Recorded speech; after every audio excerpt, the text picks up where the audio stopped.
Hello and welcome to the Big 12 Mafia Show. I'm your host, Nathan Bomber Brown. With me is our two, actually, of my key contributors. That would be Immaculate View and Moen Sports. How you guys doing today? Doing good. Looking forward to some football today. I know, right? I've been jonesing. It's like I've been on a caffeine high all day long and I haven't had any caffeine. How about you, Moen? Yeah, I'm counting down the minutes till 8 o'clock. I'm gonna have dual screen going. Utah, Florida, Nebraska, Right. Minnesota. Absolutely. Ex- And we will be done in time for that. This is just Yeah. purely a right. warm up, giving time for people to get in, make their final predictions. And if we get a little bit of stabbing to the heart and criticality from Florida or Utah fans or from who else is going today, there's several other games. The Colorado TCU game on Saturday is going to be Wampin, right? That Yeah. one is going to be really, really big, and I hope everybody has time to tune in to that as well. But let's not lose track. Let's just sort of get us off like we normally do. Okay. First of all, I want to thank everybody for being here. If you're new to the channel, please subscribe. Turn on your notifications, that little bell that's right next to the subscribe button. Leave a comment or a question. This weekend, I'm going to go through and clear out and hopefully respond to a few of the comments we've had over the last 2 weeks. They've been crazy. We've been getting so many. I've honestly fallen behind. So I'm going to do what I can this weekend to catch up, maybe during church. I'm just teasing. Anyways, we'll see if we can get some of that work done this weekend and get back to you because you guys have had some wonderful comments. A couple things I want to run by everybody really quick, just as a matter of course. First, I want to show everybody the screen for to show everybody how they can become a member of the channel. Let me grab that and I'll share it. So right now, this is the only way you can join the channel and become a paid subscriber or a member. And that is you go to the Big 12 Mafia page on YouTube. Right here next to the name, you have this little join button. You click the join button and it brings up the three options: the subscriber membership, the contributor membership, and then the founder membership. I want to break a little news today. I finally was able to get the rally towels ordered. So as soon as they told me it was going to be about a 2.5 to 3 week shipping ground, and I don't know why it takes so long to ship them from Florida to here, but evidently that's how long it takes. So as soon as I get those in, I need to start getting some addresses from you premium founder subscribers because I can't send you a towel without your address. So if you will DM me your addresses, I've got one so far. I'm not going to mention his name, but so far I've gotten one address. I'm looking for about 10 others. So please send me a DM in Twitter, and I really want to get those out to you. It's really important to me that we fulfill that commitment. Let's move on to the next thing. Last thing is, and this is great for this show today, if you want your comment to come out, uh, you're welcome to put it in regular chat. But if you want to guarantee your gloating or your putting down of your opponent is actually taken care of on this show, you can make it become a member or do a super chat. And those are really easy. Just down next to the comment section on your viewing that you're doing right now on YouTube, hit the $ and give me a couple bucks, and we'll make sure we get that out there. Anyway, let's right now we're going to start off with we've got a brand new member. Sooner Lemon is in the house with what's going to be one of our newest subscribers. There were a couple that we had in the last 3 days, but this one is big because Sooner Lemon and I hooked up coming out of Jason Watkins Hall of Fame college football show, and he's awesome. And I really appreciate you being here, Sooner Lemon. Thank you for becoming a paid member of the channel, and I hope you have fun. That's what we're all here about. If anybody has any questions about the rally towels, those I'm only sending out right now to the $9.99 members of the channel. We'll have to see where that goes, but they're not free. I do have to pay for them. So those are the ones that are going to get them straight off. We'll have to see about the others later on. All right, I'm going to leave Sooner Lemon's name up there just so we can celebrate it for a little bit. And I'm going to go to Moen first. Moen, catch us up on where we are with the ACC, Notre Dame, and realignment in general. We're at the same place we were yesterday, but 24 hours later. Clear that up so And that's everybody pretty knows what much you mean. it. We're, according to Ross Dellinger, they're going to have a call tomorrow to discuss. That doesn't mean necessarily they're going to have a vote. They're just going to discuss. So, again, we're really not quite there yet. Jack Swarbrick had mentioned. Jack Swarbrick basically spoke for the ACC at that meeting. Right. You know, so, and Jim Phillips stayed behind in North Carolina, trying to And do we figure out. think Kliavkoff pulled the same move with the Pac-12 in the negotiating windows? There were several events where he was supposed to come and was only like a part member of it, or he left extremely early. Do we think it's only because of the negotiation, or is it a stall tactic like they've done with everything else? Are you Either of you. Are we talking about why he was not there? Yes, him not being there and why that's such a big deal.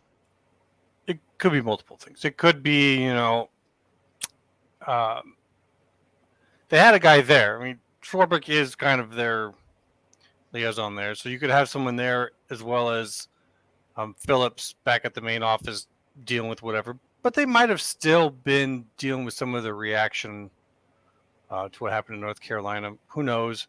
It's just kind of odd that he's the only one who wasn't there, and that's where the commissioners are the managers of the CFP. So right, it's pretty important for him to be there. So the fact that I think he wasn't there gave him all an excuse on, well, we couldn't come up with these answers because he's not here and we don't have all the information about the ACC, and so it's kind of hard to say without actually knowing more about it. But kind of be curious to know some of the other conversations happening. There were reports of Kliavkoff and Navarez walking alone together. Reports of Kliavkoff and Yormark sitting next to each other. So it's interesting that some other conversations could have happened that maybe aren't fully in the limelight yet. But yeah, we're kind of waiting in the wings here. Hopefully folks at the ACC got the note from everyone saying that they're not too happy with being held up, but we shall see. All right, very good. And Moen, did you want to add anything to that before we sort of jump right by this latest thing? Yeah, there was really not a whole lot Kliavkoff could do there. I think he showed up to make sure nothing could happen. If a vote had come up, he'd have blocked it. But yeah, show up, get the free food, enjoy the cocktails while you still can. All right, if the reports are true, he actually left early though too. He did. Yeah, that's so, also I mean, true. I don't know if he stayed for the term in which a vote could happen, and then after that was just talks, but he did take off as soon as possible. So this is the headline I saw from Nicole Auerbach. Just want to make sure we're giving proper credit. I know Stuart Mandel has been reporting some stuff. There's been Ross Dellinger has been in it, Dennis Dodd. But just this headline, I just want to read it so everybody's very clear what we're saying. Sources tell Stuart Mandel and me, meaning Nicole, that the ACC presidents have rescheduled their call for Friday, meaning tomorrow morning, to discuss expansion and possibly vote. Now, the one thing I want everybody to be very clear about is it says possibly vote. Yeah. So what everybody who's been a friend of this channel and has been joining us for the last 3 months knows that the meaning of the words is very important. And what the Pac-12 kept saying was possibly. We heard a lot of coming up. We heard a lot of maybe tomorrow's. And not one of them happened. So while they might get together, the possibly vote piece gives these journalists an out, basically saying, if they don't do it, we were told they were going to, but it's out there that they didn't want to break new ground in this meeting. So I just want to be very clear with people watching right now. And let's quickly review each one of our positions before we move on to the games. Immaculate, tell everybody what your position is on where the ACC is going to be. We'll just give you a time frame by the end of September. End of September. Oof, good one there. That's tough. I do think that something will be reached. I do think that is going to have to include some form of exit for some of those schools. Right. If they're really worried about the 15 composition, then it's looking like, at least for now, that 3 schools initially could get an exit if that's part of it. Not reporting it, just saying if that's part of it, that 3 schools. So I wouldn't say, unless some more names pop up for new additions, that it would be any more than 3 initially. Okay. All right. But it's kind of where I'm looking. I do think we'll get some movement on that. And I don't want to belabor this talk about realignment. I really want to turn the page. We do news and information here. Commentary is what our show thrives on. So I wanted to catch everybody up. Moen, why don't you just quickly tell everybody where you think this is going to be by the end of September? I think it's going to be right where it's at today. I don't think the ACC's. I don't think the 4 teams move off their no. I think they hold to the no. Stanford and Cal do not get into the ACC. The ACC does not sell a membership to SMU. I don't see the ACC being willing to let those brands go, knowing that every other brand is, you lose too much value. It's not a fair trade. It's not equitable. Very fair. My opinion is, and I've been this way since the beginning, honestly, since the show started, I do not believe the ACC expands. I like the idea that Moen said sell a membership to SMU. We're not going to debate whether SMU deserves or doesn't deserve an invite. They're certainly okay to try any method to get into a P5 conference, which is now an A4 conference, which quickly could be an A3 by the end of this next year. So I don't think Stanford and Cal get in. And that's going to screw any chance, I think, for Oregon State and Washington State to possibly down the line fairly soon get an invitation to the Big 12. That makes me very sad. I wanted them to be in the Big 12, but there's just too many blockers. So now we're going to be talking, not us right this second, but the commentary is going to be about the AAC, the possible reverse merger with Mountain West Conference, and those 4 schools have some work to do. So realignment's not going away, everybody. I just want to make sure we're being very clear that even though we're going to talk football right now, realignment's not going to change anything. All right, we're going to jump right in. Let me first say some hellos. Actually, that's not true. Let's jump into Florida and Utah. I'll quickly call out some people that have joined the show. So first, welcome Nick. Let's see, Mr. Monkey Says in the house. Tony Lawson, Ag Biochemist, AMAC, Kenneth Evans.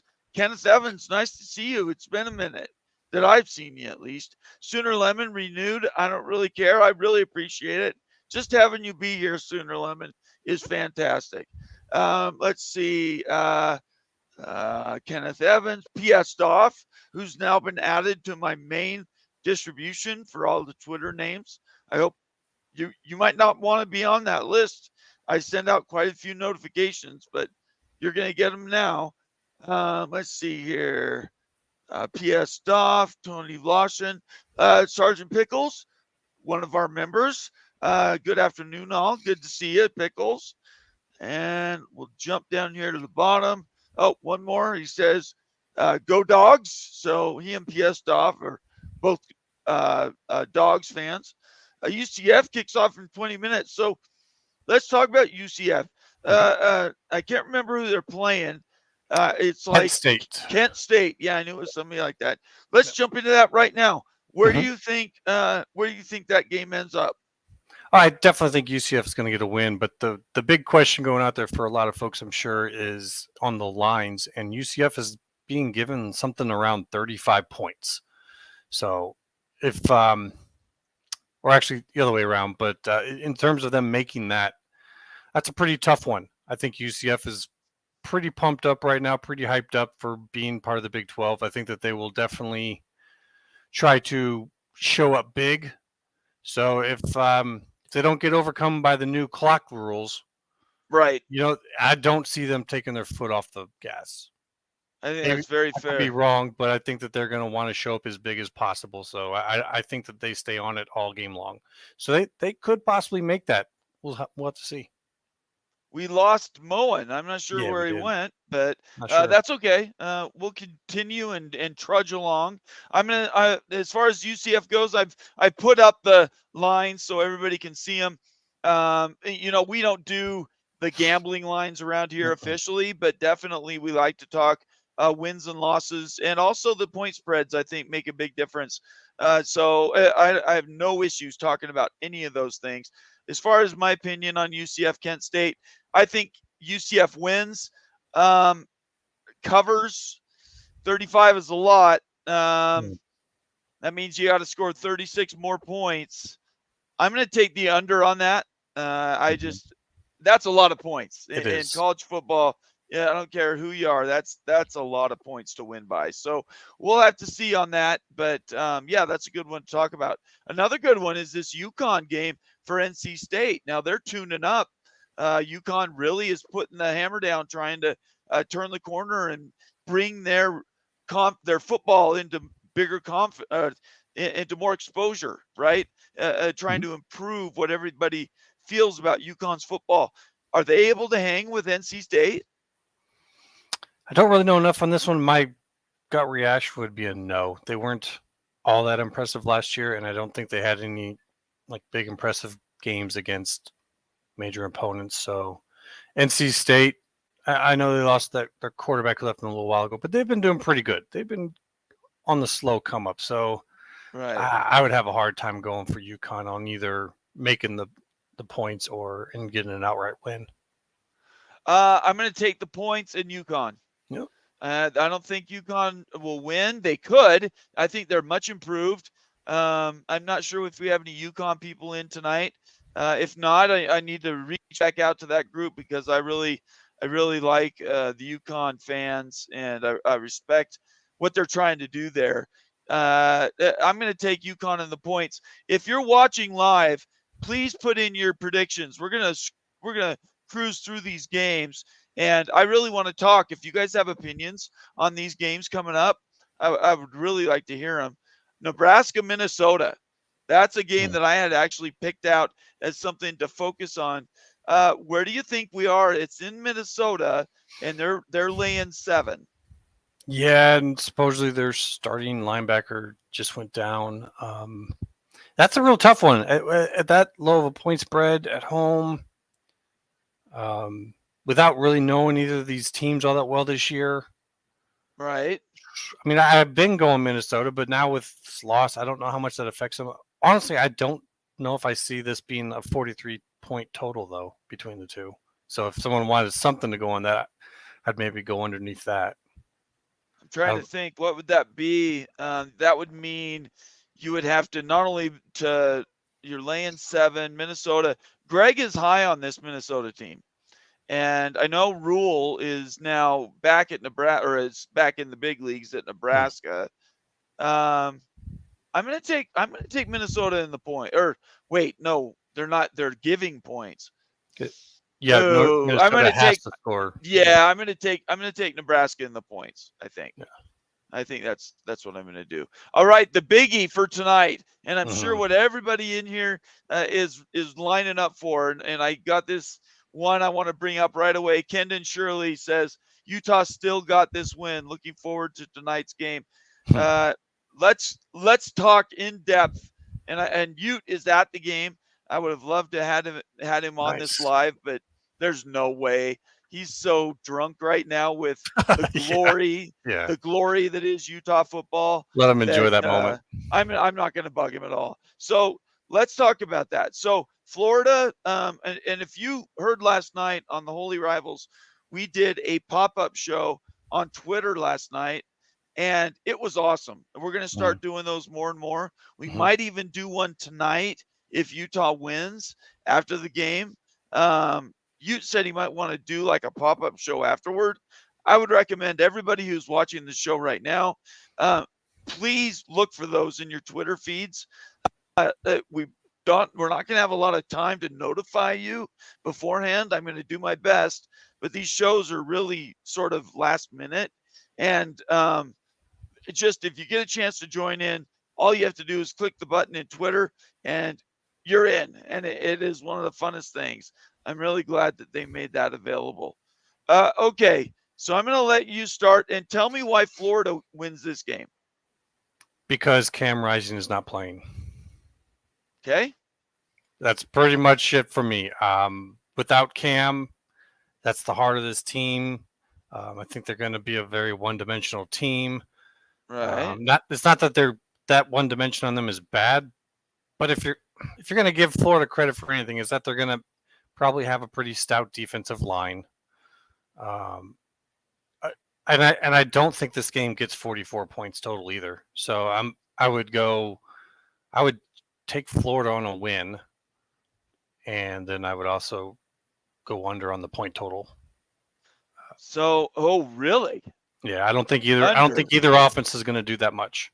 Interesting. Okay. So if you're new to the channel and you want to give your opinion about Utah, I'm going to open the invites up. You can call into the show. Please call in and let's talk Utah, Florida. For us here local, it is the game. And I think for the weekend, it's probably the one that has the most sort of tie-ins to things later in the season with college football playoff. So I just posted the link in the comment section. Click on that link with your finger. If you're watching on your phone or on your computer, click on the link in the comment section and join us and tell us why you think one or the other is going to happen. Okay, so last night we talked about this a little bit, and I got a little more information from Florida people that I didn't know. So it's going to be won and lost in the trenches. And Utah does really well generally with their offensive and defensive lines. Historically, that's been something they've been strong in. And it's something that BYU has got on the come up. So both of these schools really recruit hard on the offensive and defensive lines. So for Florida to win, I think two things need to happen. For sure, Cam Rising needs to not play. They're holding out hope, like a 1% hope that he could sneak in there. I don't think they're going to jeopardize him just for the reasons you stated. Yeah. But I do believe that with Cam out, what that means is it's going to change what Florida is going to see. Necessarily, you're going to have very limited bandwidth and knowledge about what the backup quarterbacks are going to do. Now, I know Nate Johnson, he's sort of throw from the hip, very loose on the run, can be a little bit crazy at times, but a very athletic quarterback. Or their other backup, and I'm sorry, I cannot remember the other backup's name, but he has played games in the past, and he has experience. I think he's played in maybe 10 games in his career. If he and by the way, Keithy's out as well, so they don't have their main tight end.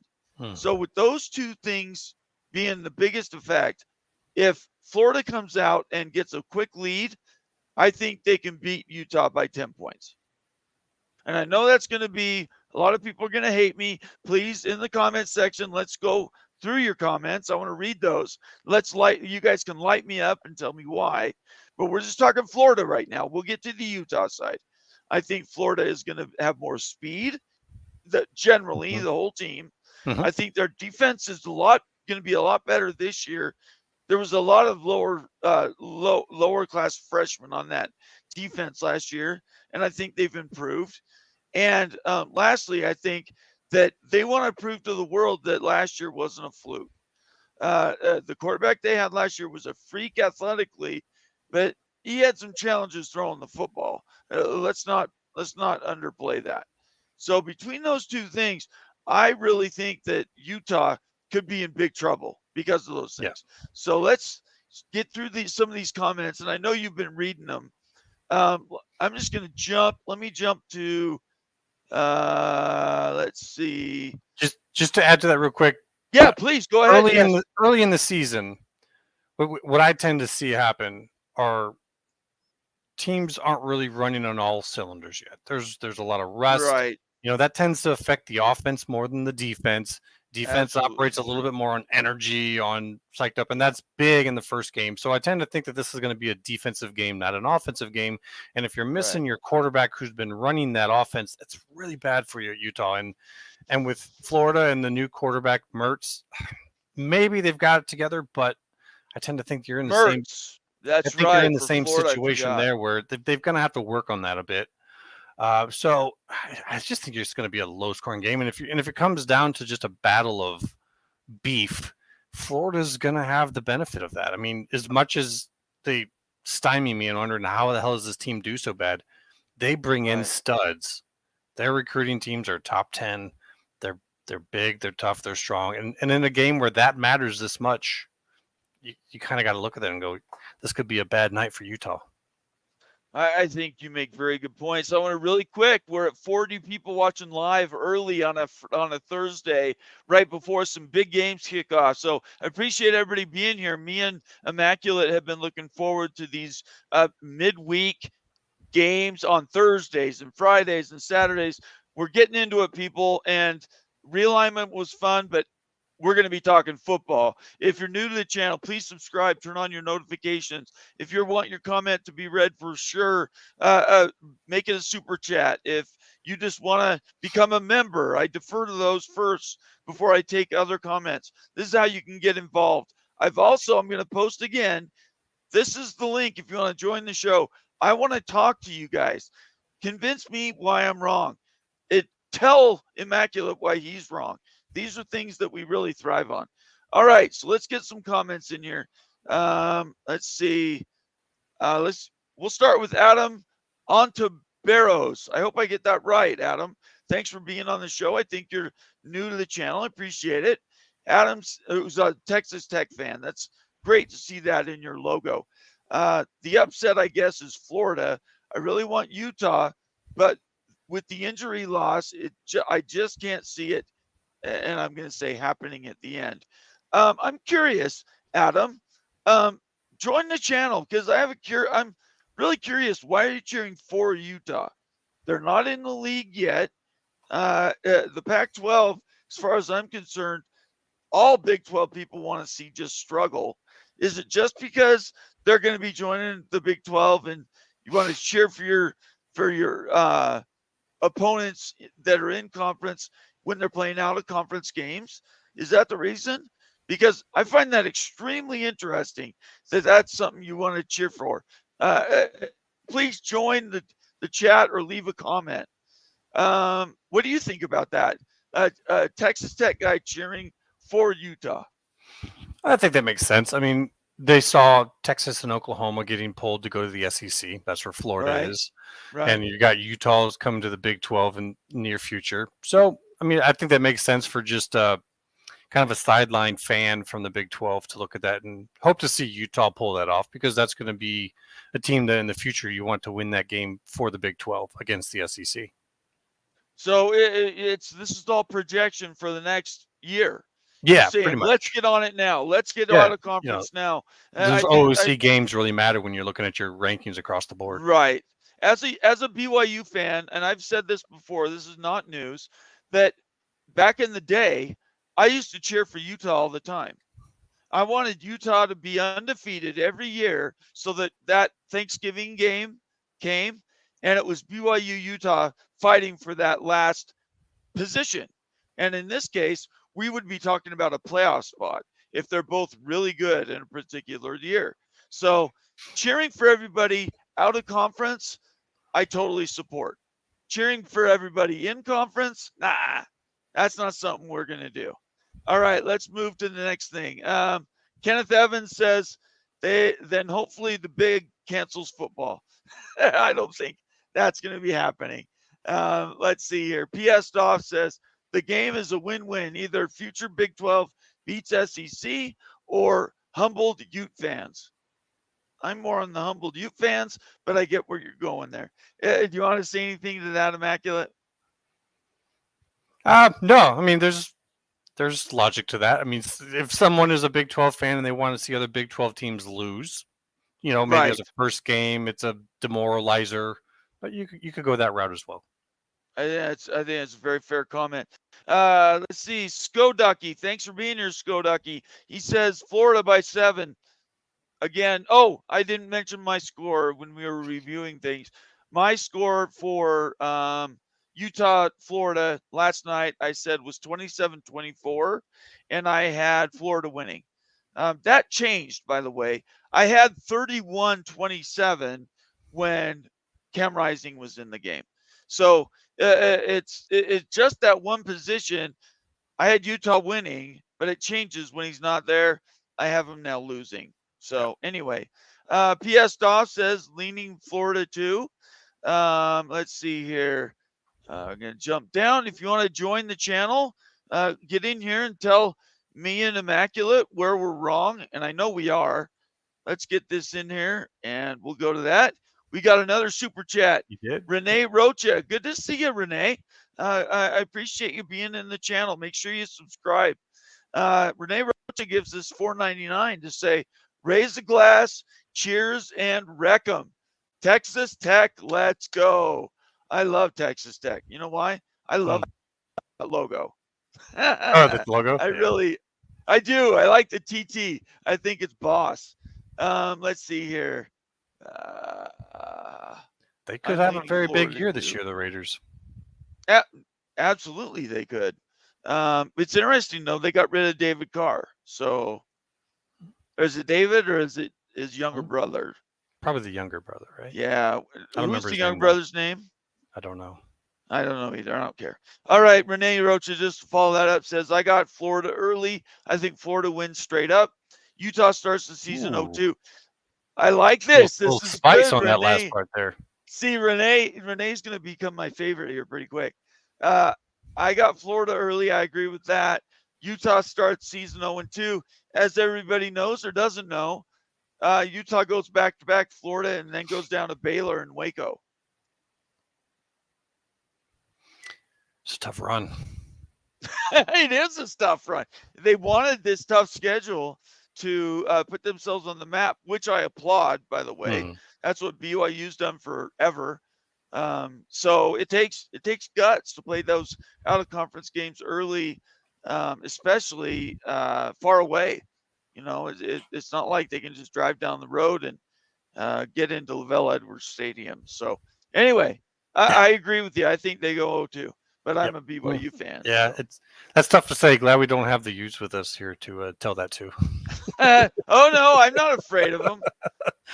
I'm not afraid of Wild Ute. No, but we'd have to sit and listen to it for a little bit. Yeah, it's okay. You know what? I want Wild Ute to be successful. I'm cheering for Wild Ute. Sure. Unfortunately, I'm not cheering for the school today. All right.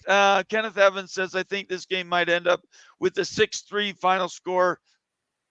It is definitely possible. Wet Blanket says Utah going down at home tonight. That's what we're talking about, Wet Blanket. You tell me in your comments whether you think they're going down. I'm going to turn that around on you. Kendon Shirley says, another comment from Kendon, who's one of our members, says, I don't follow Florida recruiting. They were 5th in the country, just so everybody knows. 5th in the country this year. Yeah. Off of 6 and 7 season.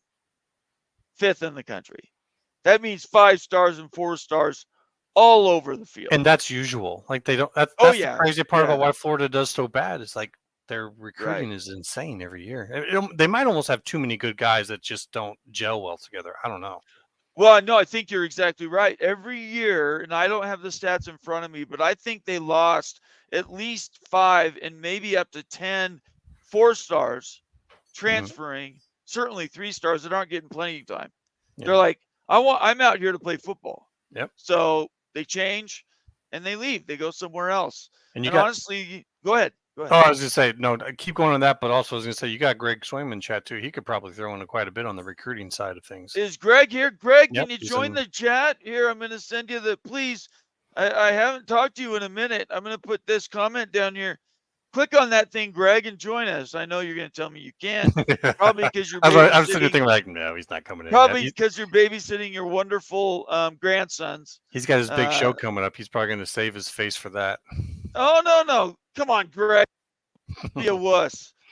Everybody, so you know, Greg's show starts tomorrow. Yeah. September 1st. We're in countdown mode. Long awaited. I'm excited. I haven't received my embossed invitation. I'm kind of pissed about that, actually. Anyway, Kendon says, I don't follow Florida recruiting. Did they put themselves back together after a poor showing against the Beavs? The answer is yes. Yeah. They did. Let's see. Renee Rocha about to toss them fajitas on the grill. I love it. Good. I'll send you my address and you can ship them to me. Let's see here. Oh, I love these comments so much. Adam Barrows again says the one thing is Florida needs to take into account this is the elevation. So let's talk elevation. We are sitting at 4,600 feet above sea level. If you've never been to the high mountain states, that's Nevada, Utah, Colorado, some New Mexico, certainly Idaho and Montana. But you get up here and you don't think it's anything. You walk around for a half hour, you do not notice the elevation is different. But you run up a flight of stairs, one flight of stairs, and I guarantee you will be winded. It's just the way it works. So the last 2 days, Florida has been in Colorado, trying to get used to the elevation. I don't think 2 days is going to do it, but we'll have to see. Supposedly, they have a pretty deep team, obviously. And while oftentimes that probably works against them because, like we were just saying, it's going to create some tension on the team. Right. In this case, they could probably run through that lineup pretty good. So we'll see how well they handle it. But I think they might be able to handle a little bit better than people give them credit for. It's still going to absolutely right. You're absolutely right. All right, I'm going to post the link again, guys. Please click on that thing and join me and Immaculate. We don't want to be talking. We want to hear from you guys. All right, Skoducky says Florida has a 64% blue chip ratio. Insanity. Can I just tell you that? That is an embarrassment of riches. And if they don't win this season, everybody's got to look at the coach and say, what the hell?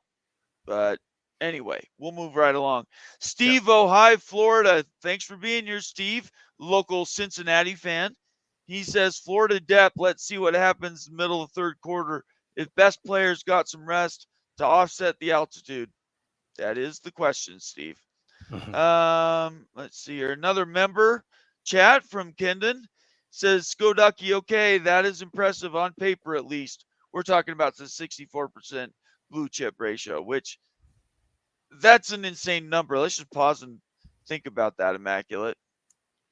Now what, when we're going blue chip, now is this just some of the, like half of the 4 stars, or is this less than that? That's kind of one of the reasons I was going to ask Greg about is. Well, that is a good question. I thought to be a blue chip. And I might be interpreting it wrong. I'm glad you asked that question. I was interpreted meaning the entire team, 64% of them would be blue chip. Correct. Now, is blue chip 3-star, 4-star, 5-star? Is it 5-star only? Is it 4-star? I don't know the answer to that. I would say 4-star and up. That's what I would think too. That would be my guess, but I don't know. 4 stars might not be a blue chip either. Yeah, no, that's a great question. If somebody knows, Greg, even though you're not going to join my show, which really I'm starting to take personally, tell us in chat what that blue chip ratio means, because we're trying to learn. All right, let's see here. Kendon again says, we already did that one. Renee Rocha says, yes, sir, kept things simple for a Thursday night. HEB, fajitas, and beer. I know HEB. I lived in Austin for 3 months. I know what that is.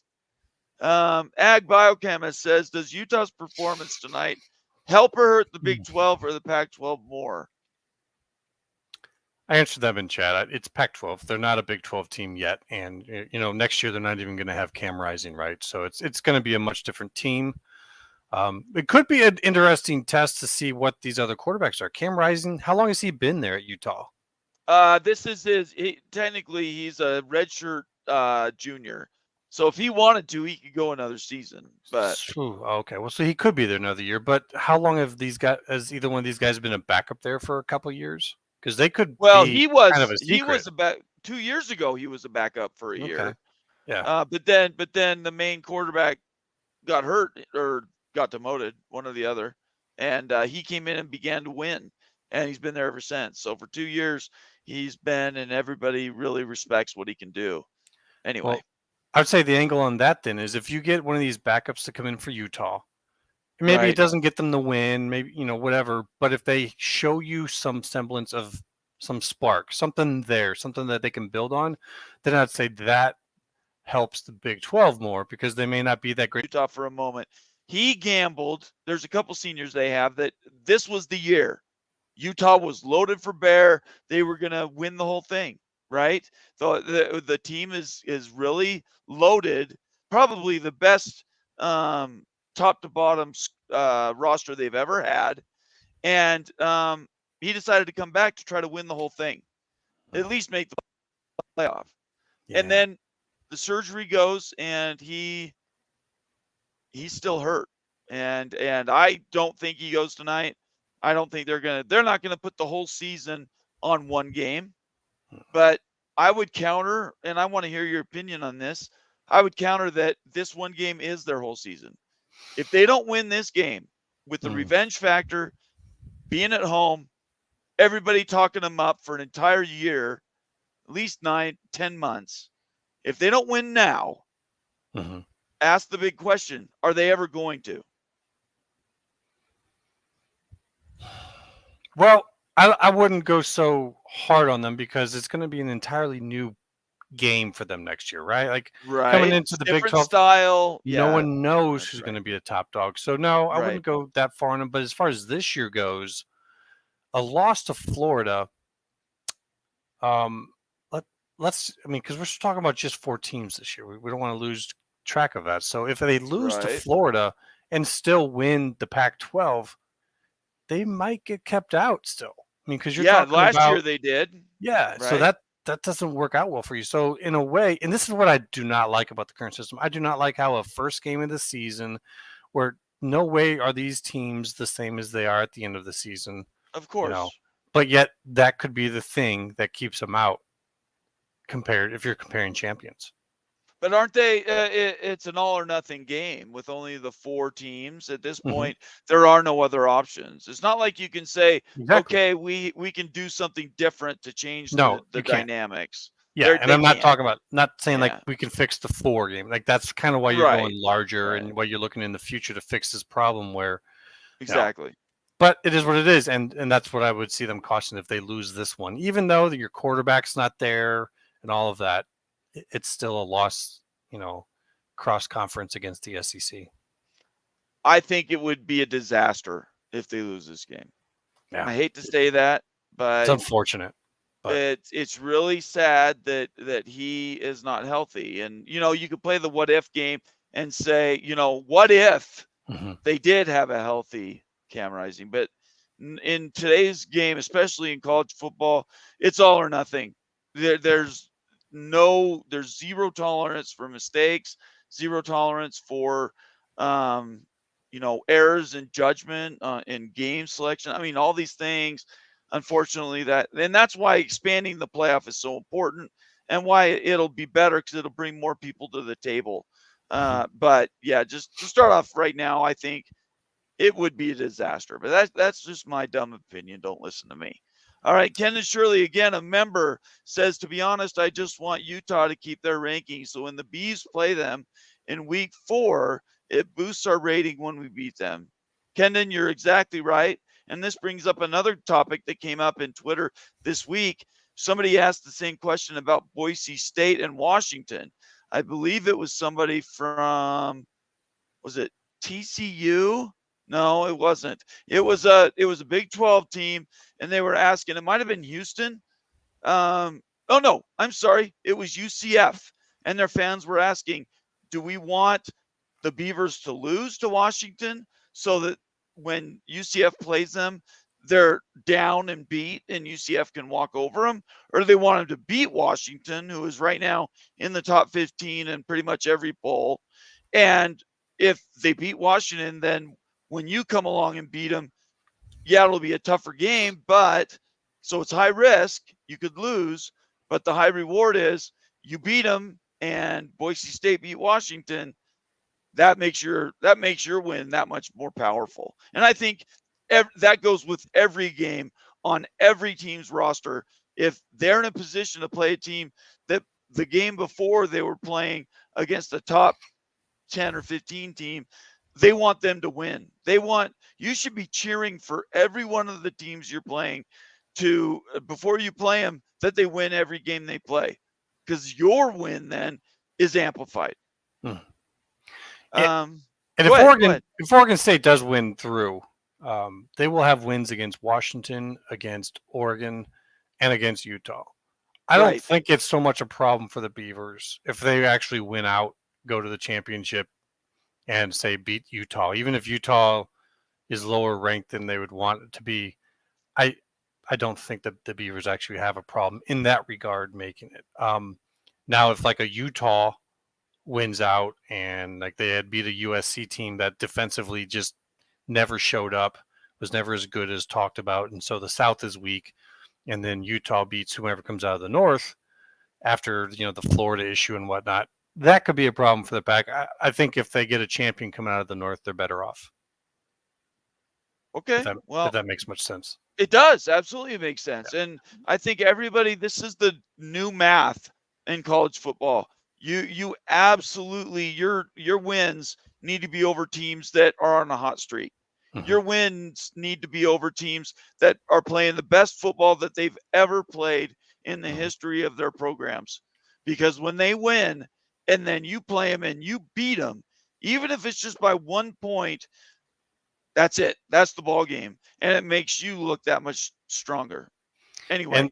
And this is where I'm not a big fan of the preseason ranking system that they use. Yeah, I don't either. But this is where it matters. And, when you're looking at a division that has 4 ranked teams versus a division that has 2 at the start, it's a big deal.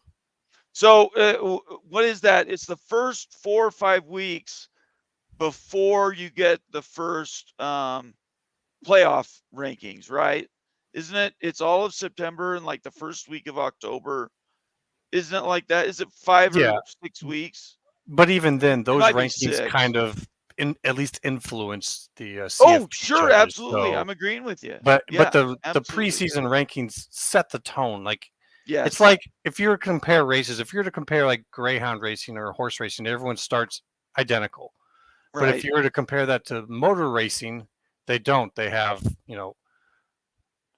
uneven starting. But at least in motor racing, that's based off of qualifying. There's no qualifying in football with the ranking system as it is. So you're giving certain teams with their brands a head start over others in terms of ranking. There's no doubt about it. Absolutely no doubt about it. Ken and Shirley, one of our members. I'm going to bring up that membership thing again. I want to make sure everybody knows how to do this.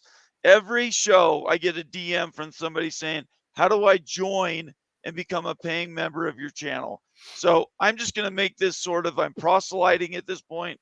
I want everybody to understand where that goes. It's right here on this main page, Big 12 Mafia. There's a join button. I'm going to get this comment of Kendon's out here so everybody can see it. There's different membership tiers. Click on one, become a member. It's month to month, and just become part of the family.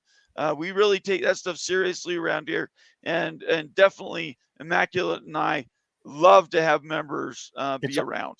It's also just on the page as you're watching the show. It's just right there to the left of the subscribe button, so they can join. Right here. I'm sorry, you're right. Thank you for. Yeah, it's this join button right here. Because I can look at it. I'm actually watching the chat and everything going on, and the join button's right there on my page. So people can join right here real quick. Yep. Pretty easy to do. One of these. Yep. Thank you, Immaculate. I really appreciate you. Let's clear those things up. For the next month, I'm going to really drill down on that so people know. I feel like I'm not communicating because I'm definitely trying. Ken and Shirley, again, one of our members. To be honest, I just want Utah to keep their rankings. So in the Beavs, already did that one. Yep, we just I'm did sorry. that one. You're good. Yep, sorry about that. Let's see here. We'll rotate down. So Tony Lawson says, Skoducky, is the blue chip based on your stars coming out of high school or what you have done in college? I believe star rankings High school. end once your high school's done. Yeah. After that, when you transfer, everybody is referred to a previous 4-star, previous 5-star. Yeah. Because your ranking, frankly, can change once you get into high school or into college. You might go down, and people, they wouldn't know because there's not an official tracking. With Go ahead. Swayman in the chat, he could probably say yes or no to this, but in my opinion, the star rating is for these agencies that kind of rate these guys and the coaches. It's a tool for the coaches in terms of kind of looking like, where do we want to go? Who do we want to look at? They do their own looking, of course, but once you've got some game time and some play time, all these guys can see for themselves. They all got the eye. They don't need any outside agency to rate anybody for them. So it's just beforehand, when there's this huge, massive swath of high school players, it just kind of helps. Absolutely. Greg Swaim says, I've got the Utes on the money line and the over 44.5. So my score was 27-24. That is 51 points. So that's the over by almost a whole touchdown. I want to hear everybody's opinion on that. What do you got? You had Utah. I had Florida. Me, I think Florida wins, but I'm definitely below. I don't think they're going to score that. Taking the under. Very good. Adam Ontiveros says, cheering for Utah because they're joining the Big 12. Anytime an SEC team vote against the SEC. I think everybody is against the SEC, frankly. Which is exactly how the SEC wants it. It is. And so does the Big Ten. They want everybody against them. Steve-O, I think the Big Ten kind of doesn't care. Both of them are it's a bit annoying at times. If you're coming after us, you're talking about us. That's all I know. Really quick. Steve Ohio, Florida says, bounce house is bouncing. And they should have kicked off by now. So we'll have to track that. Let us know, Steve, if there's any big announcements that come out of that. Really quick, before we move to the next comment, I want to tell everybody, up in the upper right-hand corner of your screen, you'll see a QR code. Scan that with your cell phone. It's BYU mini football helmets. And if you're a BYU fan, almost an unlimited supply of different models of BYU football helmets. I have several here behind me. Currently, this is my favorite. It's the old school. I don't know what date this goes back to, maybe the 50s. But that's my favorite helmet. I wish they would do that one again. Anyway, look them up. It's a great company and really good helmets.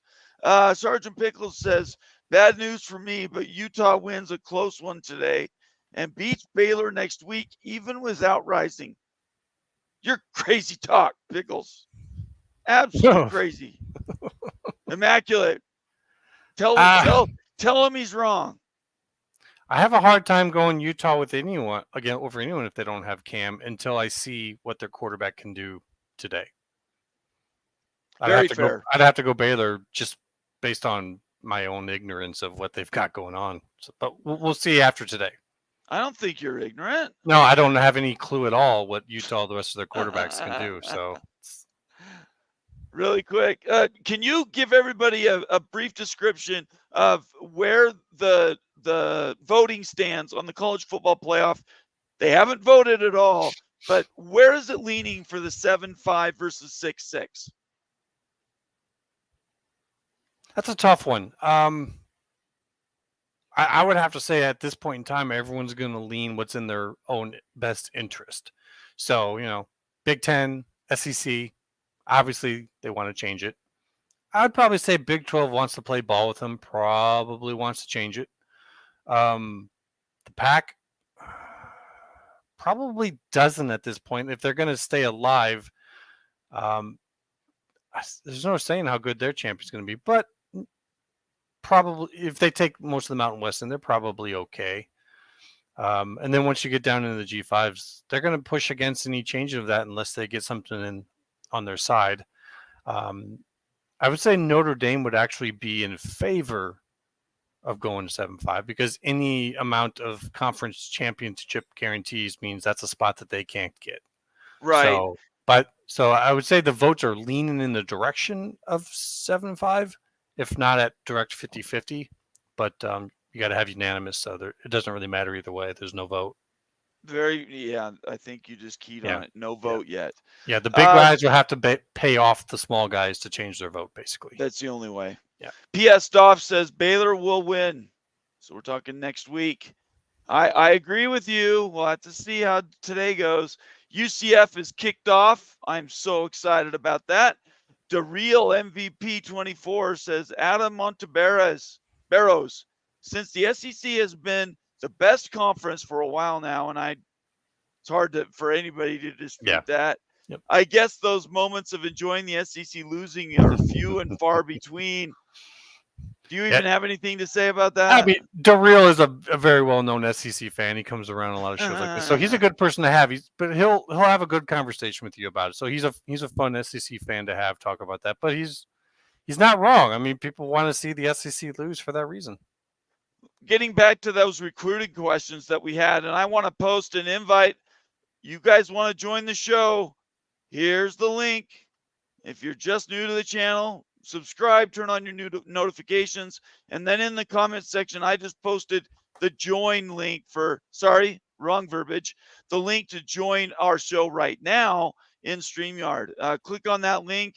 It doesn't take you to a multi-level marketing company. It takes you to our show right now. So please join us if you want to talk a little football before we actually get into the season. Greg Swaim says you can have a number 9 recruiting national recruiting class, and still it's the number 8 class in the ACC. Let's say that again. You can have a number 9 national recruiting class, and still it's the number 8 class in the SEC. Florida has a 9 or 10 class every year, but that's average for the SEC. Mm-hmm. But he also makes a comment a little bit later on, you'll see, where he's talking about how the star system is a bit corrupt, and how when guys are moving between who they're looking to be with, that their stars can change. So I don't want to infer anything. I don't want to say anything, but it might be that some of the guys who are going down there, they're getting higher stars for being looked at by SEC schools because they tend to be looked at as the top recruiting schools. So it's still an impressive number, though, regardless. Right. Very good. Darrell says Florida has a decent talent edge compared to Utah. Nobody here is denying that. No. Let's see. We'll scroll down. P.S. Doff says, if so immaculate, they are the college football version of the Utah Jazz. Yeah, we were talking about doing less with more. That's what BYU and Utah have both done. Historically, both of them have punched above their weight. Obviously, I'm biased here because I'm a BYU fan. But, yeah, I'm just letting everybody know, if you don't know about Utah or BYU very much, in the next 10 years, you're going to find out a lot about both of them because the rivalry is going to be in conference, regardless of what the coach for Utah says. And it's going to really be amazing for people to pay attention. All right, Tony Lawson says, nice to see Florida play a road game outside the state. I think the last time they did that was like 1991, 92, something like that. It was like 12,000 days ago, some ridiculous number. So, yeah, I don't even know what to say about that. It's ridiculous. Breaks the scale. Darrell, immaculate, I think they take all the 5 and 4 stars, and the percentage comes from the number divided by the total number of players. Do you understand that? Does that make sense to you? Yeah, we're talking about the blue stars. Okay. You take all your 4 and 5 stars compared to all the rest that are like 3 and below, and the percentage of them that are 4 and 5 stars is so it's over. Well over 50% of them are all 4 and 5 stars. Okay. And Doff just clarified in chat that It was actually the opposite of what I said, that they collect a lot of talent with no plan to actually win.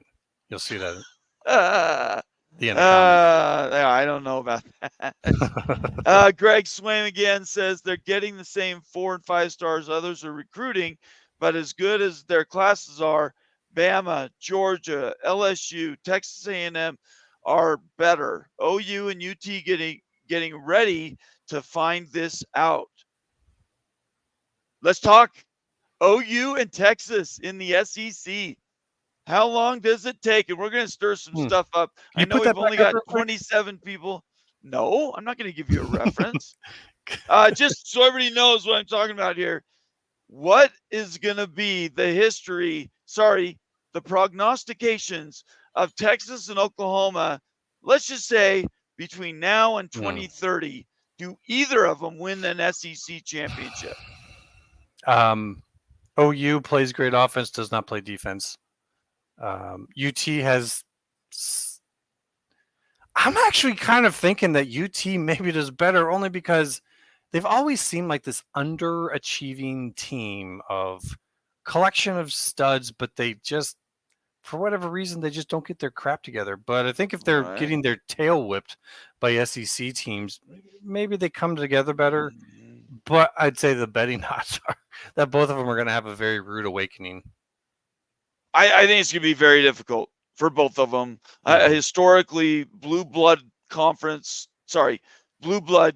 schools historically have won throughout the ages, and they're going to be severely tested in the SEC. It's one of those things where you better be careful what you wish for because you might get it. On the other end of that, Texas A&M did okay though when they came in, right? But did they? I think that they've actually had most of their success early on, and now they've turned into just kind of mediocre with. Yeah, right now they're a talent. speed bump. They're getting they're getting better talent now, and they're doing worse. It's kind of funny, right? Texas A&M was #1 recruiting class for 2 years, and still was 4-8 last year. I mean, it's crazy the way the numbers work out against schools that move out. Nebraska, where have they been? Let's talk a little bit about Missouri. I mean, Missouri is going to be a perennial whatever, but they're not winning the SEC anytime soon. So, yeah, they're getting more money. That's what they wanted, more money and more exposure. Be careful what you wish for. All right, we'll move right down here. Larry's in the house. Pac-12 Pilgrim says 18 redshirt at Texas, 19 had to sit for transfer, 20 were COVID injured. You're talking about years. 2018 redshirt at Texas, 2019 had to sit for transfer, 2020 COVID injured. Who is he talking about? Do you know? I don't know either. I don't. But he's a member, so I read their comments first. Let me scan up. That's just how it works. If you can find out, please let me know. We've got some updated news. UCF has already scored a touchdown. That's from Monkey Muscle and Adam Ontiveros. Thanks for the updates, guys. Oh, go ahead. I think he's talking about Cam. Oh, he's talking about Cam. Okay. Yeah. Very good. Thanks, Greg. Appreciate it. P.S. Dov says, is that the start of a beard, or do I have a smudge on my shoulder? Me? This is me trying to look wiser than immaculate is. I don't know about all of that, but actually, you want to know what it is? I am too lazy to shave. Ask my wife. Too lazy to shave. All right, I'm going to put the invitation out. You want to join the show and tell me and Immaculate why we are so wrong? Click on that link and join us live right now. Let's see here. Tony Lawson says, I'm almost certain the Gophers have never had a 5-star. Never? I don't. That's possible. That's a very certain word. Never. It's very absolute. Yeah, I don't know the answer. We should ask. Greg Swain might know. Yeah, Greg Swain, do you know if they've ever had a 5-star? I don't know. Bat signal for Greg Swain. Hey. Very good. By the way, if you want your comment to be sure to be read, make it a super chat or join the channel. Go to the Big 12 Mafia page. In the middle, there's a join button. Click that thing, and yeah. CKS, good to see you, CKS. Cam was set to leave last year until his injury. That is true. He was going to go NFL. Would never have got drafted with the knee. Again, exactly correct. He needs to show he could play a whole season. Bingo. Because he hasn't been able to do that. So we'll have to see where he ends up. He may have to stay another year. Oh my gosh. Could you imagine? I think if he stayed, it would cripple the program. Because who are you going to recruit to play instantaneously? Now you're going to have another season of quarterbacks that have had to sit. Yeah, it's interesting. I think that would be a disaster. Mr. Monkey says might get Mulligan if QB doesn't play. Can I ask you something about that real quick before you go forward? Please. Does that put Cam Rising on the transfer list for next year? Think about that one for a future talk discussion. That's a very good question. I don't know. Yeah, we can't answer that now, but just something to talk to the boys about later. Yeah, get some Utah. I think that could definitely be because what you said is true. Yeah, and that's happened before in the past multiple times where a guy stayed too long and basically is told, "Look at Jalen Hurts." No, you're right. There's absolutely no. Yeah, you're right. Blake in the house. Good to see you, Blake. Says Rice Eccles better be loud to compensate. Rice Eccles is the stadium at the University of Utah. We'll have to see. Yeah. They talk big about how good their home games are. They've played great in the past. Florida's a different animal. I'll say though, I mean, when you're playing in the SEC, you get used to playing in loud stadiums. Yeah, cowbells at Mississippi State, everywhere. LSU, people psycho. Everywhere. It's loud everywhere, except for maybe Vanderbilt. Yeah. CKS says not just tonight, but also Baylor next week. That is football for you. Kind of sucks. Yeah, well. Yeah. Let's do here. Holy Rivals in the house. Oh, that's me. I did that. I talked about my own bump. That's funny. Tony Lawson says, how often do P5 schools play their first 2 games on the road? Nebraska's doing it this year. If any do, very few often. I would say almost never. Yeah. I would say almost never. I can see one, but both of them is a bit kind of like, how does that happen? Absolutely. Greg Swain says star rating is a joke. OSU signed a kid a few years ago that had previously committed to OU. He was a 4, then moved to a 5 when he committed to OU, then dropped to a 4 when he signed with OSU. That's what it's a scam, is what he's saying. Yeah. I saw him say that, and that's what I was bringing up in our earlier conversation. Right. No, I got you. Kind of I heard you. questionable. PS Doff again just had another 7-0 UCF. It's actually 14 now at this point. Is it 14? Yeah, 6 minutes left in the first quarter, so they're on their way to making that. I guarantee you, UCF is going to try to blow out by massive amounts of points. Yeah, they're not taking the foot off the gas. Yep. Renee Rocha says UCF's going to be good. I think everybody agrees with that, Renee. And Greg says stars are released as much to sell magazines and descriptions to blue chip bandwagon fans.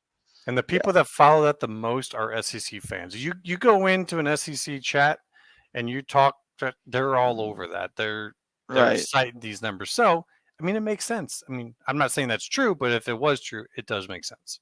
Right. Absolutely. Let's see here. PS Doff says, how much KU gear would I have to send you to cover up the BYU stuff? I mean, you do ask for more gear. I tell you what, you send me Kansas stuff that is enough to cover what's behind me for a day. I would do nothing but Kansas. There you go. I'm not going to do it longer than one day, though.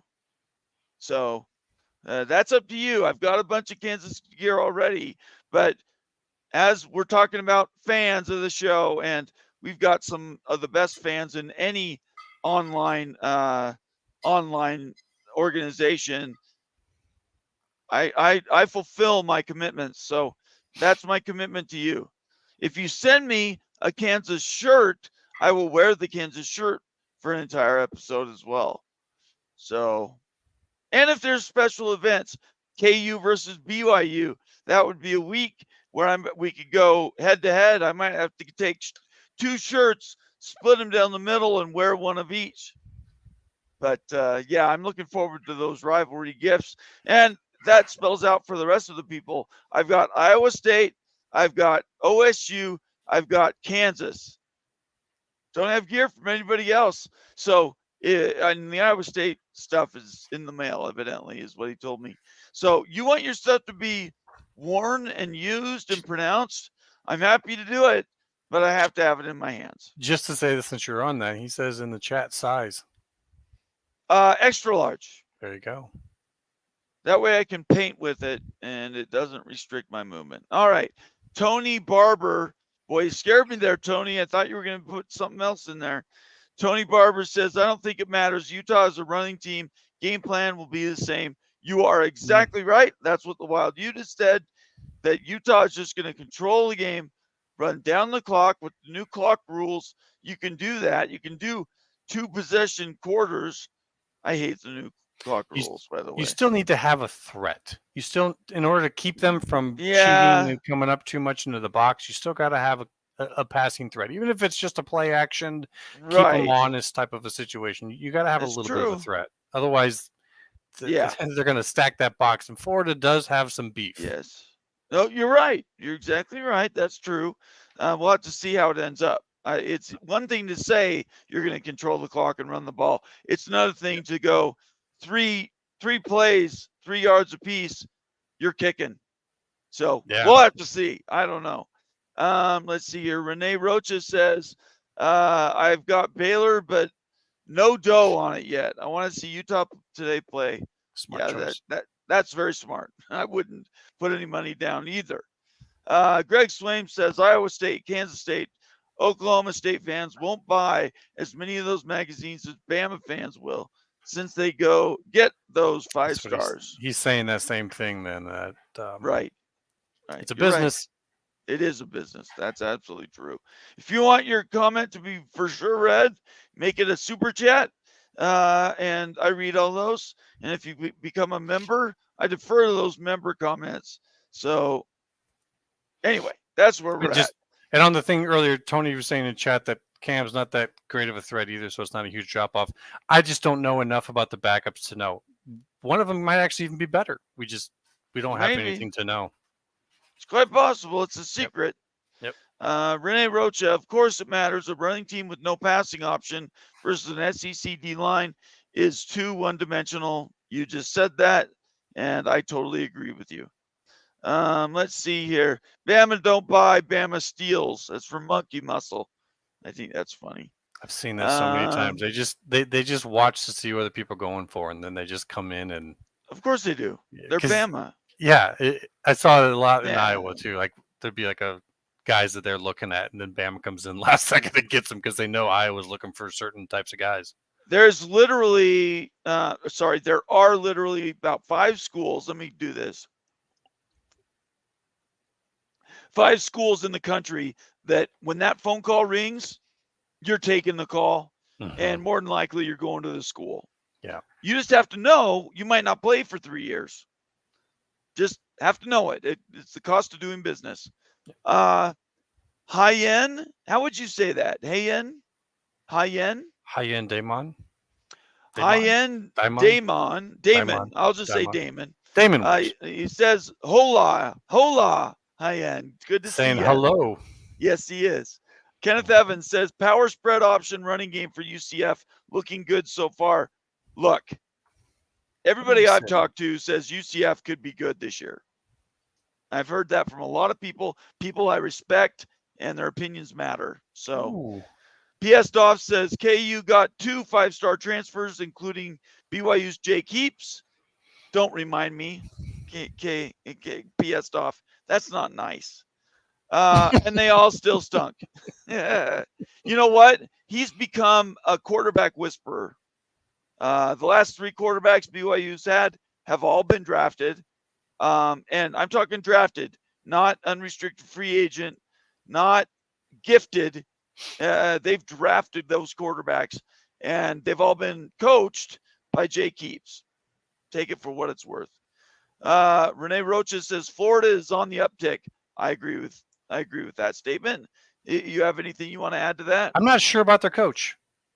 I mean, they're talking so big about him, but they're also talking so big about Graham Mertz. So I really can't take a whole lot of what they're saying, right? As Fair. a whole lot. I just want to see how they actually do. This reminds me, I'm gonna start clicking through these. Definitely, Yeah, I'm gonna be just doing comments that are from members probably, or super chats, because we've got 14 minutes. Yeah, I definitely want to catch that one. We're gonna go. So Nebraska, Minnesota, I'm gonna watch that one too. That one in Utah. Florida's on the uptick. Let's see. Let me scroll down to some member. Want to make sure I'm not missing any member comments. Sergeant Pickles, right there with you, Bomber. Haven't actually shaved in 5 years. Yeah, but you look good with your beard, Pickles. I've seen your picture. You look good. You actually look a lot like my brother. I can't make it look good. Mine is just messy, and it's just messy. It's not very good. Let's see here. CKS says true, Nathan. Nathan. I don't answer to Nathan, CKS. Nathan with an A. Utes at a stage need to start moving on from Cam. Nate and Rose, Mac Howard and Wilson coming next season. Too much of a logjam for the Utes. So if you're not a fan of the Utes, you don't know much about the Utes. Wilson is Zach Wilson's brother, younger brother, and he's a 4-star, I believe, today. But he's tearing it up. I think in 2 games already, he's got like almost 1,000 yards. No, that's in total. He's got something like almost 800 yards in passing in 2 games. So he's on it. He knows how to throw the ball, and his placement's really good too. So that's exactly right. It's just like the problem that we have at Texas. Everybody know who's the backup at Texas? That's to you, Immaculate. Answer that question. You talking about the royal family member? I am. Can you say his name? Archie Manning. Is it just Arch Manning this time? I call him Archie just to be derogatory. But he's in the wings right now at Texas. Cam Ewers, how many games do you think they're going to give him if he's not absolutely tearing up these defenses in these preseason games? Reports are that Arch isn't doing that great in camp. I'd say he's got some room. To me, after seeing what this guy's saying right here, I think that the story is Cam Rising may have to transfer next year. That's going to make some schools watch that. So is it perception or is it reality? They spent over $1 million to recruit the kid. His last name is Manning. And who's going to be patient with him sitting in the background? Do you think his advisors, Eli, for instance, and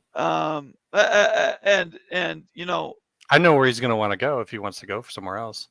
Well, where is that? Tennessee? He's going to want to go over to Ole Miss with what's his name as the coach. Yeah, maybe. Yeah, because at that point in time, I mean, the schools that he was, they were possibly looking to recruit him. They've moved on to something else. Right. You're going to need a place that can kind of open a way for you, and Ole Miss is going to have the donors like grab him because storyline. Yeah, and with that coach helping him out, I think that's a good combo. It's quite possible. The point is, are they going to be patient? If Cam Ewers struggles in the first 3 games of the season, I believe are all out of conference.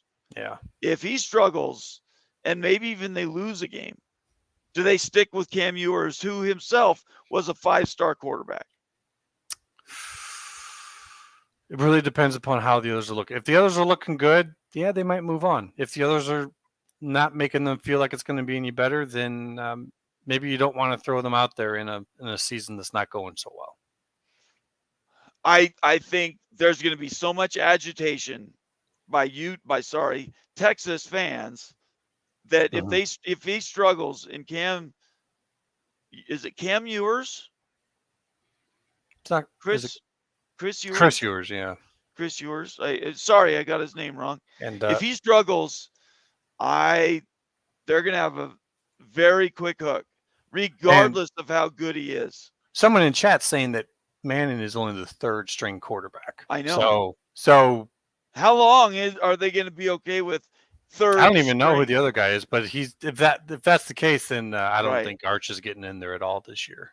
And if that's the case, I think he very easily could transfer. Maybe.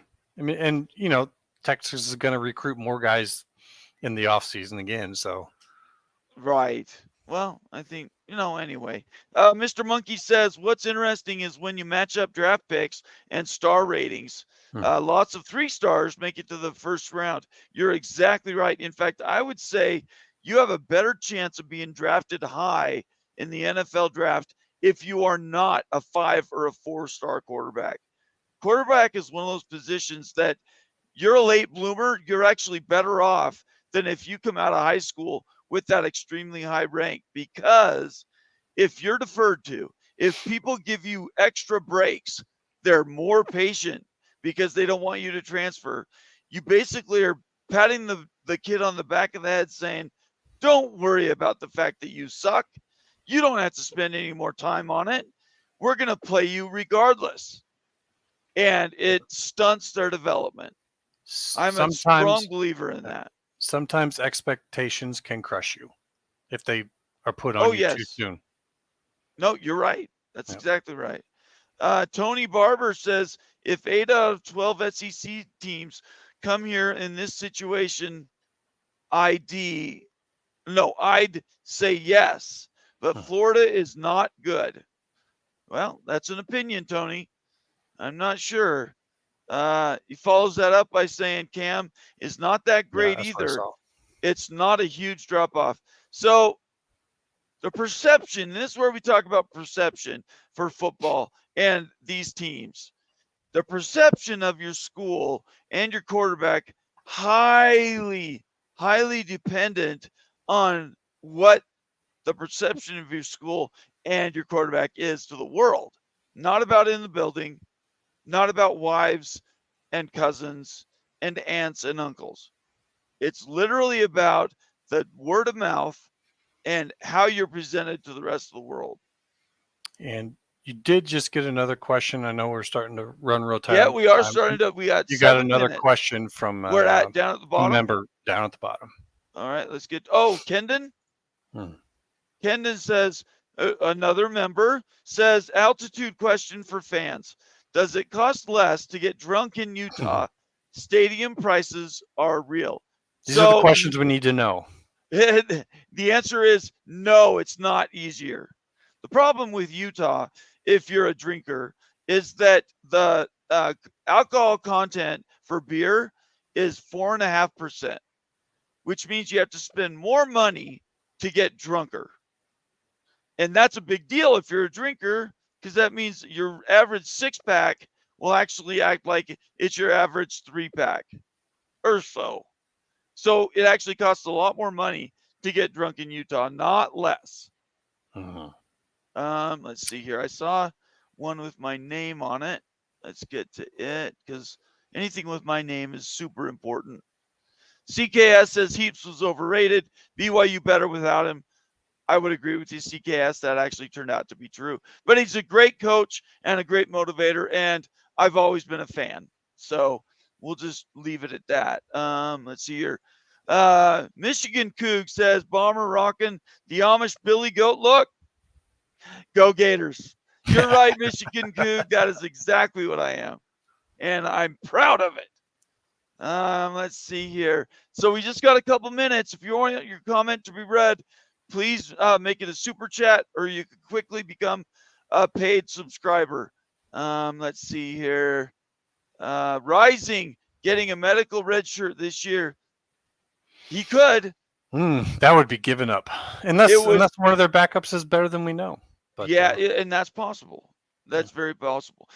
This is amazing, and I hope everybody got it. I don't have it queued up in Twitter. I should have.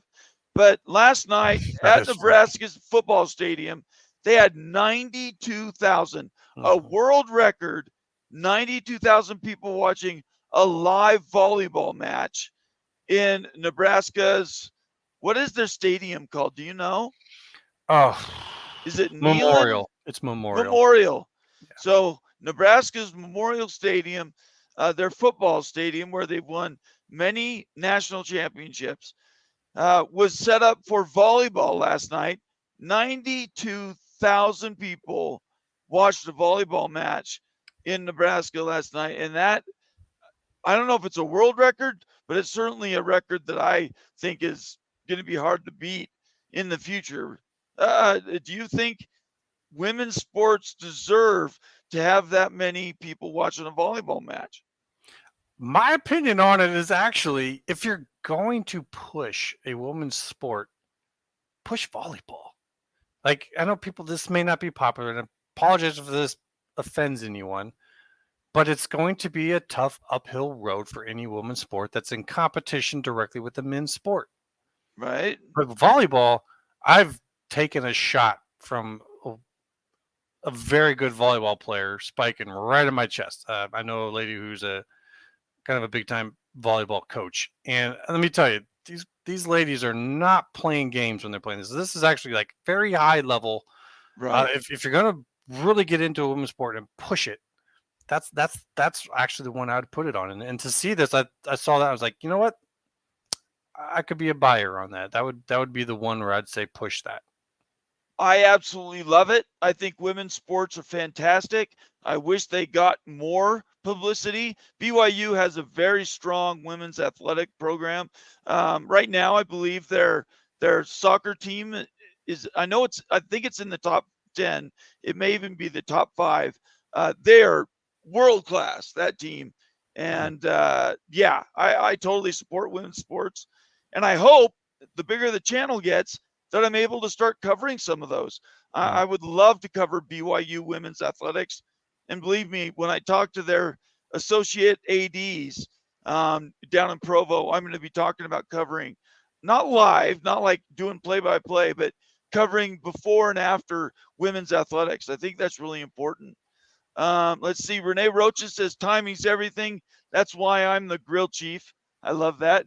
Glenn Lumen calling us. Boy, it's early, Glenn. He's in the Philippines. He says in the USA just in time for football. You set your alarm, you wake up, and you watch kickoff. That is awesome, Glenn. Appreciate it. Ken and Shirley says, another one of our members, I did read that Cam is out there warming up, but they probably do that even if he's still injured. And that was world record for women's event. Cool stuff. Yep. That's exactly right. Thank you, Kendon. And you know what? Was it naked volleyball? I would have gone to see that. No, it wasn't naked. Come on, CKS. We don't need that. Anyway. Yeah, tough to get a network partner for that one. You a network partner. I like that answer. All right, everybody, we're going to wrap this up. Kickoff is 2 minutes away. Enjoy the games. I love everybody that joined tonight. We're going to be doing this more often, looking for live events. You guys turn on those notifications. Please subscribe. What a great group we have here. Really quick, you can say your goodbyes. Thanks, guys, for coming in. I know it's the first day of football on the first week, and everyone's probably off running and doing that. But thanks for coming in and checking in with us. We'll be continuing to do these, regardless of some football games. And as he's saying, we'll get more into talking about the actual games now and a little bit less about realignment. So enjoy week number 1.